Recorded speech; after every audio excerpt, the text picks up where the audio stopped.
1심 단결과 자력갱생의 위력으로 올해를 위대한 전환의 해, 변혁의 해로 빛내이자. 자력갱생과 과학기술의 힘으로 사회주의 경제 건설을 힘있게 다그치자.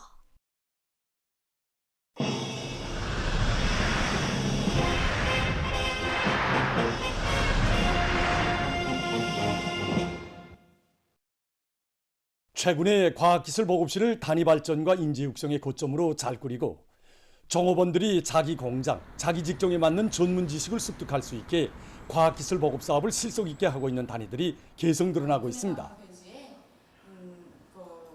올해 들어와서만도 200여 개 단위가 모범 과학기술 보급실을 쟁취했고 또 많은 단위들에서 과학기술 보급실 운영 방법을 부단히 개선해서 그 실효성을 높이고 있습니다. 이미 모범 과학기술 보급실을 쟁취한 단위들을 비롯해서 많은 단위들이 과학기술 보급실 운영에서는 지난식에 다른 특징이 있습니다. 많은 단위들에서 과학기술 보급실 운영 계획을 자기 단위의 실제 도움이 되도록끔 세분화하고 최신 과학기술 자료들을 갱신하기 위한 그런 사업이 활발하게 진행되고 있습니다. 그리고 과학기술 보급원 대열도 질적으로 강화되고 있는데 공장의 기술 일꾼들을 포함해서 많은 일꾼들이 강사로 출연하고 있습니다. 김종숙 평양제사공장은 2018년 4월 전국의 공장 기업소들 중에서 제일 먼저 모범과학기술 보급실을 쟁취한 단위의 하나입니다. 공장의 과학기술 보급실 운영에서 특징적인 것은 과학기술 보급원 대여를 실력 있는 성원들로 꾸리는 한편 공장 기술 일꾼들이 생산 정상화와 관련한 중요한 문제점들을 가지고 강사로 적극 출연하고 있는 것입니다.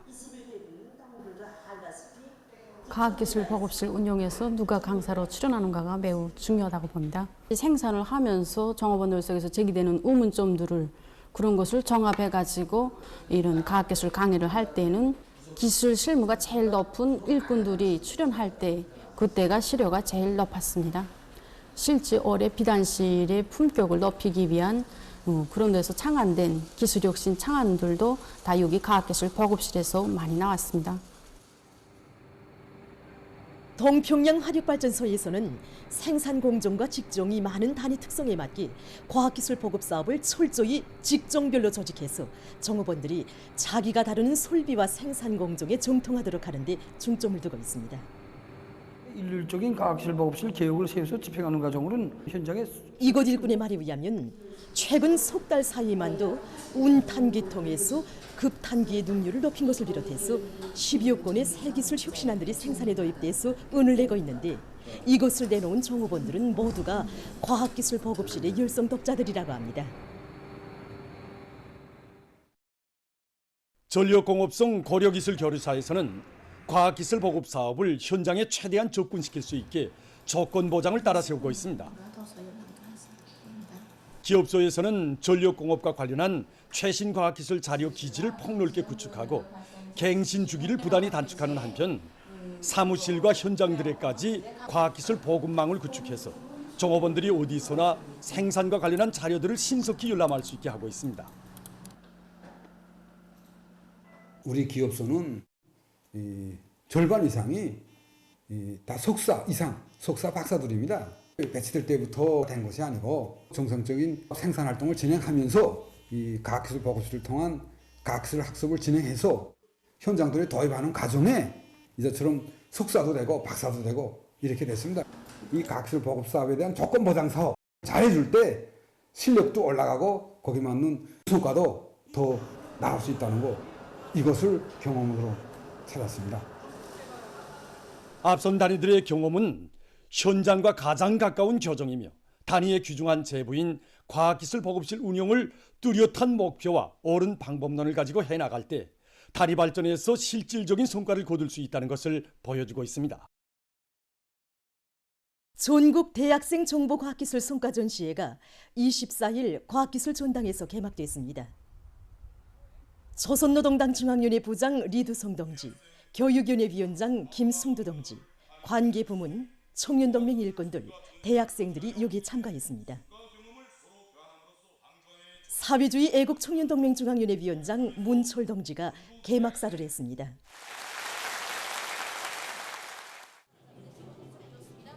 개막 모임이 끝난 다음 참가자들은 전시회장을 돌아봤습니다. 전국의 대학생 청년들이 높은 탐구 요리와 호들한 관심 속에 진행된 이번 전시회는 우리 대학생 청년들이 학술과 과학 탐구를 힘있게 벌이는 과정을 이룩한 2,882여 건의 가치 있는 연구 성과들이 출품되었습니다. 이번 전시회의 특징은 농업부문, 건설부문을 비롯한 인민경제발전 12가지 점령에서 절실히 해결해야 할 문제들을 분야별로 다매체와 모형, 직관물을 비롯한 여러 가지 형식으로 전시한 것입니다. 우리가 교정에서 배우던 이 리론과 그 실천과의 결합이 얼마나 중요한가 이런 것에 대해서 더 잘 알게 되었습니다. 우리가 앞으로 이게 농기계 발전에서 필요한 이게 앞으로 나가야 할 방향도 알고 현재 상태 농기계 발전 추세도 알고 이게 많이 받아놨습니다. 현실성 있고 가치 있는 과학기술 성과들이 많이 출품된 이번 전시회는 대학생들을 사회주의 강국 건설을 힘있게 견인해 나가는 유능한 과학자, 기술자들로 키우는 데서 중요한 계기로 되고 있습니다. 얼마 전에 김주성 기자가 전투 임무 수행 중 한 다리를 잃은 용의 군인이지만 지난 15년간 오송산의 병사들을 찾아서 원군길을 이어오고 있는 사회주의 애국공로자 회창군 편의봉사관리소 작업반장인 김초른 동지와 그의 가족을 취재했습니다.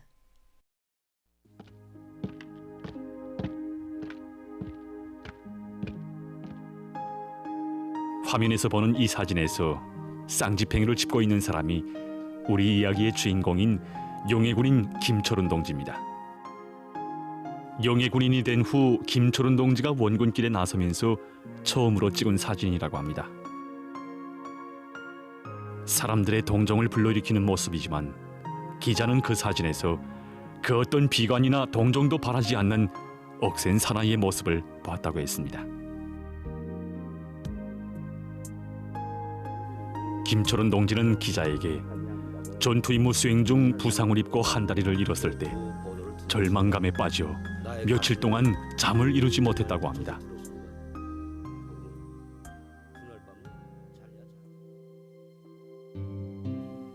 그는 기자에게 그때의 고통은 불구가 됐다는 절망감에서가 아니라 열사인 아버지의 유언을 지키지 못하게 됐다는 괴로움에서 온 것이었다고 했습니다.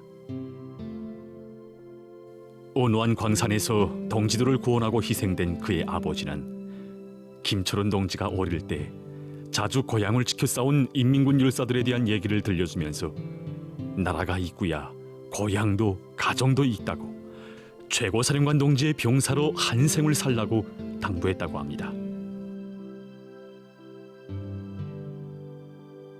김초른 동지는 기자에게 경의하는 최고사령관 동지를 받들어 군사복무를 하지 못하게 된 안타까움이 자기를 오송산 최전연의 제1선 병사로 세우게 했다고 했습니다. 군기력이 우리 경의하는 청소 동지가 제일이고 우리 국가가 제일이고 청대로 경의하는 청소 동지를 잘 받들어. 기자와 만난 회창군 편의봉사관리소의 일꾼들과 종업원들은 회창에서 오송산까지 찻길로 출리나되는데 몸이 성한 사람들도 힘들어하는 길을 용해군인인 김초른 동무와 그의 가정은 2008년부터 지금까지 15년간이나 변함없이 이어오고 있다고 정말 쉽지 않은 가정이라고 했습니다.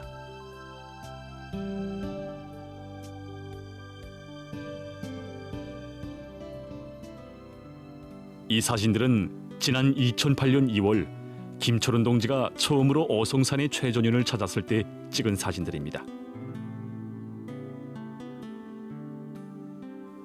그는 오송산으로 오르면서 위대한 장군님께서 야전차를 밀고 오르신 영길에 이르러서는 흐르는 눈물을 걷잡을 수 없었다고 했습니다.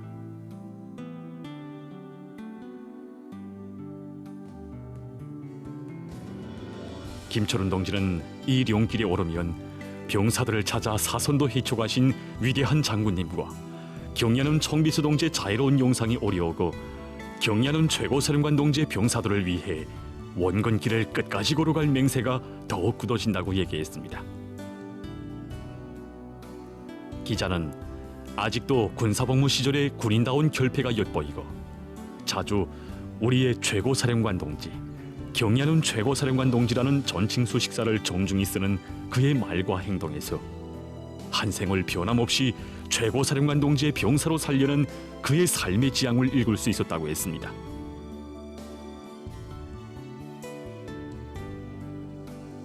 영예 군인의 아내 저명신 동무는 남편이 군사복무를 못하는 안타까움을 담아 두 아들에게 군복만 해입혔는데 지금은 마지가 최전연에서 군사복무를 하고 둘째도 인차 인민군대에 나간다고 했습니다. 사실 남편은 지금도 몸이 불편해합니다. 난 그때 남편을 다른 리아 영예 군인의 아내는 여담 삼아 남편이 제일로 질색하는 게 있다면 자기를 영예 군인이라고 동정하고 도와주려고 하는 것이라고 하면서 언제인가 군에서 일꾼들이 찾아왔을 때 우리 영예 군인들 때문에 더 마음 쓰지 말아달라고. 몸은 비록 불구가 됐지만 정신에서는 누구에게도 지고 싶지 않다고 했다는 것입니다. 영예 군인의 아내는 자기는 두 다리가 송하지만 남편의 정신세계를 따라가자면 아직 멀었다고. 그래서 가정의 선생으로 존경하며 남편에게 더 의지하게 된다고 진정을 터놓았습니다. 김철은 동지는 사회주의 애국공로자가 된 것을 축하해주는 기자에게 자기가 사회주의 애국공로자로 불리운다는 게 참으로 송구스럽다. 나라를 위해 이제 겨우 첫 발을 내디딘 셈인데 자기에게는 이 영예가 너무나도 가분한 것이라고 말했다고 합니다. 김철은 동지에 대한 취재를 통해서 기자는 우리 당이 아끼고 내세워주는 영예 군인들이 과연 어떤 정신력의 소유자들이며 이들의 심장마다에 간직된 경리하는 최고사령관 동지에 대한 충성심의 열도를 강렬히 느꼈다고 자기의 진정을 토로했습니다. 온 사회가 우리 영예 군인들을 존경하고 내세우는 것은 과연 무엇 때문이겠습니까? 그것은 바로 김철은 동지와 같이 조국을 위해 한 몸을 서슴없이 바쳐온 영예 군인들이 오늘도 변함없이 그 어떤 대가나 보수, 특전특혜도 바람이 없이 순결한 양심으로 혁명의 꽃을 계속 피워나가고 있기에 우리는 영예 군인들을 그토록 존경하는 것입니다.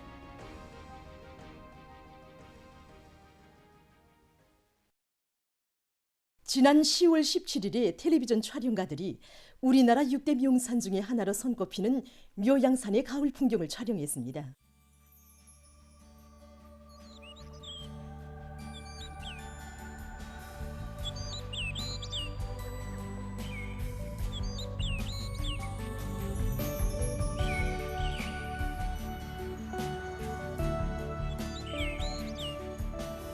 촬영 당시 묘양산 지구의 기온은 18도씨였고 남동풍이 초당 2m로서 등산하기엔 좋은 날씨였다고 합니다.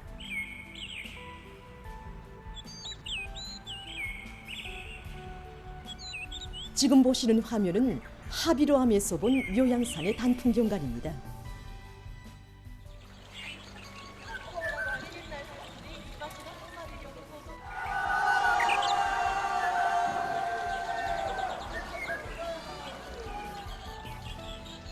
웅장하고 기묘하게 생긴 봉우리들과 졸묘한 바위들, 깊숙한 골짜기들과 높은 교량들, 맑은 물과 울창한 수림을 자랑하는 요양산이 단풍 계절을 맞아서 더욱 이채롭게 단장되고 있습니다.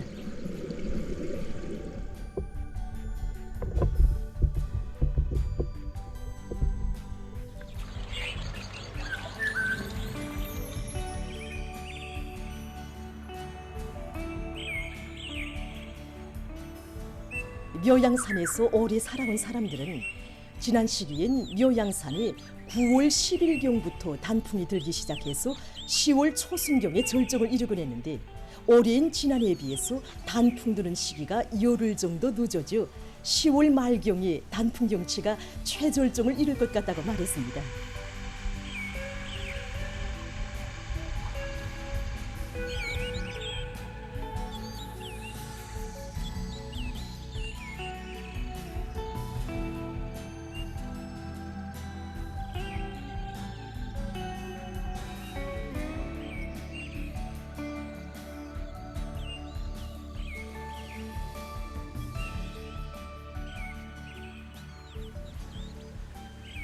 골짜기가 이곳 묘승지관리소 강사의 말에 의하면 계절마다 펼쳐지는 묘양산의 아름다운 모습을 보러 해마다 수많은 사람들이 찾아오고 하는데 올해에도 묘양산의 단풍 경관을 보러 오는 사람들의 수가 점점 늘어나고 있다고 합니다.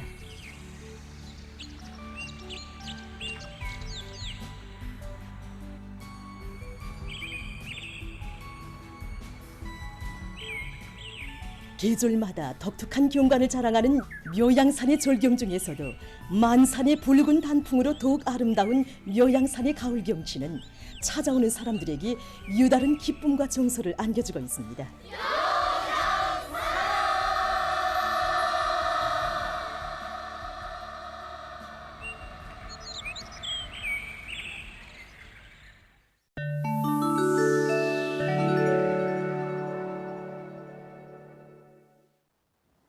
메히코의 바하 캘리포니아주 남부 지역에 21일 열대성 폭풍이 들이닥쳐 피해가 났습니다.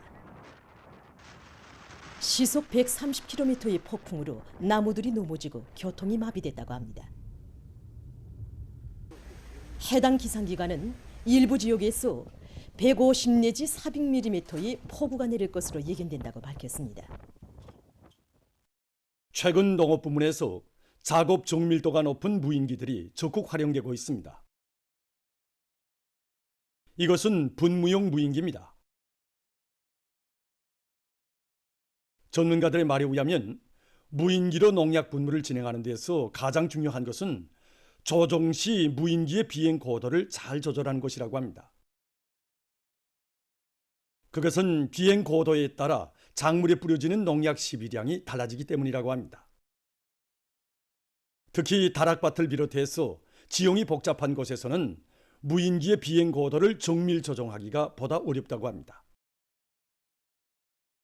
그러나 이 무인기는 아랫부분에 설치된 3개의 수감부로 임의의 지형을 정확히 인식하고 그에 기초해서 비행 고도를 자동적으로 조절하면서 분무를 진행한다고 합니다. 또한 비행 고도와 속도에 따라 농약의 분무량도 자동적으로 조절할 수 있게 설계됐다고 합니다.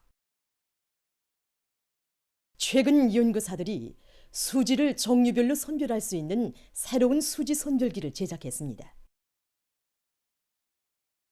통합 조정 프로그램이 설치된 이 선별기는 크게 회전식 선별 장치, 최량 탐지기, 해리 랭각 계통 등으로 이루어져 있습니다. 이 선별기는 종전의 선별기들에 비해 조작이 간단하고 작업 속도가 빠른 것으로 해서 전문가들의 관심을 모으고 있다고 합니다. 세계적으로 새로운 건설 장비와 재료들이 적극 개발되고 있습니다. 이것은 미끄럼식 콘크리트 타입기입니다. 기계의 콘크리트 타입 너비는 최고 3.7m, 높이는 최고 2.4m라고 합니다. 기계에는 3차원 조정 체계가 설치되어 있어 작업의 정밀도를 높은 수준에서 보장할 뿐 아니라 작업 시 비정상적인 문제가 발생하는 경우 작업을 자동적으로 중지할 수도 있다고 합니다. 이것은 작은 돌과 특수한 수지 점결제를 결합한 도로 포장재입니다. 이 포장재료는 액체 투과성이 매우 높은 특성을 가지고 있다고 합니다. 또한 재료의 색깔도 용도에 따라서 여러 가지로 조절할 수 있다고 합니다. 지금 벽면에 분무되고 있는 하얀 액체는 단열재입니다. 이 단열재를 벽면에 분무하면 불과 몇 초 사이에 부피가 4,200배로 불어나면서 이음짬은 물론 사람의 눈에 보이지 않는 작은 공간까지도 다 메운다고 합니다. 이 단열재를 이용하면 건물의 열 차폐와 소음 방지 능력, 방습 효과를 최대로 높일 수 있다고 합니다. 보도를 마칩니다.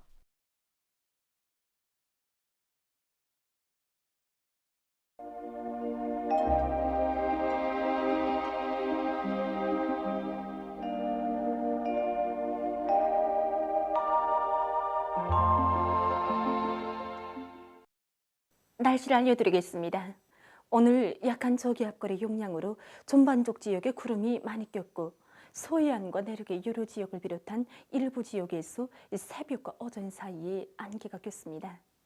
그리고 강계에서는 당일 최고 기온으로서는 기상 관측일에 가장 높은 낮 최고 기온이 관측됐습니다.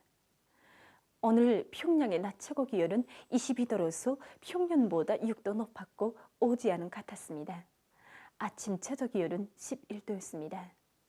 오늘 밤에 저기압골의 영향으로 평안북도와 자강도 여러 지역에서 대체로 흐리고 그 밖의 지역은 고기압의 영향으로 주로 개겠습니다.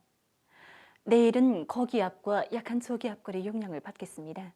그래서 함경북도 바닷가 지역과 라선시에서 주로 개이고 그 밖의 지역에는 구름이 많이 끼면서 함경남도와 강원도 바닷가 지역에서 비가 내리겠습니다. 그리고 서해안 중부와 북부 내륙, 강원도 내륙의 여러 지역에서 한때 산발적으로 비가 내리겠습니다. 새벽과 오전 사이에 황해남북도 일부 지역에선 안개가 낄 것으로 보고 있습니다. 내일 아침 기온이 제일 낮아질 지방은 백두산으로서 령화 5도 정도겠습니다. 낮 기온이 제일 높아질 지방은 함주 지방으로서 26도 정도로 예견됩니다. 그럼 지방별 날씨를 알려드리겠습니다. 평양시 남서풍이 불다가 북서풍이 2 내지 5m로 불고 새벽부터 대체로 흐려서 일부 지역에서 오전 한때 비가 내린 후 오후부터 정착해야겠습니다. 내일 아침 최저 기온은 13도, 내일 낮 최고 기온은 20도 정도로 예견됩니다. 백두산 미령 남서풍이 불다가 북서풍이 2 내지 5m로 불고 대체로 흐려서 새벽 한때 비가 내린 후 오후부터 주로 개이겠습니다. 해산시 남서풍이 불다가 북서풍이 2 내지 5m로 불고 새벽과 오전에 대체로 흐렸다가 오후부터 정착해야겠습니다. 강계시 남서풍이 불다가 북서풍이 2 내지 5m로 불고 대체로 흐려서 새벽 한때 비가 내린 후 오후부터 정착해야겠습니다. 총진시 북서풍이 3 내지 6m로 불고 개이겠으나 오전과 오후 한때 흐리겠습니다. 함흥시 북서풍이 불다가 북동풍이 3 내지 6m로 불고 오전까지 주로 개였다가 오후부터 점차 흐려서 밤 한때 비가 내리겠습니다. 운산시 북서풍이 불다가 북동풍이 3 내지 6m로 불고 오후까지 주로 개였다가 밤에 비가 내리겠습니다.